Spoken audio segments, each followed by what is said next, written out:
ಅರಣ್ಯವಾಸಿಗಳ ಅರ್ಜಿ ವಿಚಾರಣೆ ಮುಗಿಯುವವರೆಗೆ ಒಕ್ಕಲೆಬ್ಬಿಸಬಾರದೆಂಬ ಕಾನೂನಿನ ವಿರುದ್ಧವಾಗಿ ಅಂಕೋಲಾದ ಸಹಾಯಕ ಅರಣ್ಯಾಧಿಕಾರಿಗಳು ಆದೇಶ ನೀಡಿರುವುದು ಕಾನೂನಿನ ಉಲ್ಲಂಘನೆಯಾಗಿದೆ ಎಂದು ಅರಣ್ಯ ಭೂಮಿ ಹಕ್ಕು ಹೋರಾಟಗಾರರ ವೇದಿಕೆಯ ಅಧ್ಯಕ್ಷ ರವೀಂದ್ರ ನಾಯ್ಕ್ ಹೇಳಿದರು.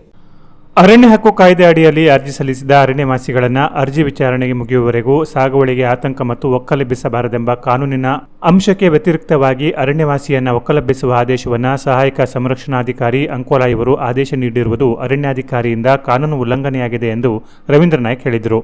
ಅಂಕೋಲಾ ಸಹಾಯಕ ಸಂರಕ್ಷಣಾಧಿಕಾರಿ ಕೆಸಿ ಜಯೇಶ್ ಇವರು ಇಂತಹ ಆದೇಶವನ್ನು ಸೆಪ್ಟೆಂಬರ್ 6ರಂದು ನೀಡಿರುವವರು.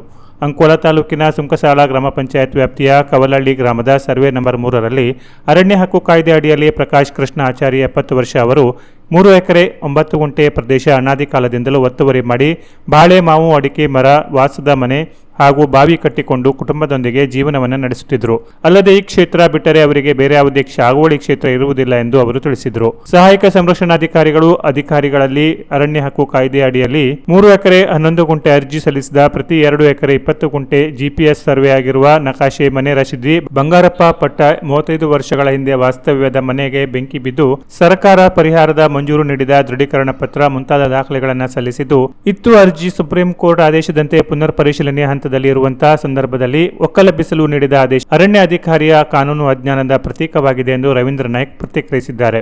ಕಾನೂನು ವ್ಯತಿರಿಕ್ತವಾಗಿ ಕಾನೂನು ವಿಧಿವಿಧಾನ ಅನುಸರಿಸದೆ ಅರ್ಜಿ ಕಾನೂನು ಬಾಹಿರವಾಗಿ ಅರಣ್ಯವಾಸಿಗಳನ್ನು ಅರ್ಜಿ ವಿಚಾರಣೆ ಹಂತದಲ್ಲಿ 30 ದಿನಗಳಲ್ಲಿ ಒಕ್ಕಲೆಬ್ಬಿಸಲು ನೀಡಿದ ಆದೇಶದಿಂದ ಮತ್ತು ಅತಿಕ್ರಮಣ ಸ್ಥಳದಿಂದ ತೆರವುಗೊಳಿಸದಿದ್ದಲ್ಲಿ ಅತಿಕ್ರಮಣ ಸ್ಥಳದಲ್ಲಿಯೇ ಚರ ಮತ್ತು ಸ್ಥಿರ ಆಸ್ತಿ ಮುಟ್ಟುಗೋಲು ಹಾಕಿಕೊಳ್ಳಲಾಗುವುದೆಂಬ ಆದೇಶದಿಂದ ಜಿಲ್ಲೆಯ ಅರಣ್ಯ ವಾಸಿಗಳಲ್ಲಿ ಆತಂಕ ಉಂಟಾಗಿದೆ ಎಂದು ಅಧ್ಯಕ್ಷ ರವೀಂದ್ರ ನಾಯ್ಕ್ ಹೇಳಿದ್ದಾರೆ.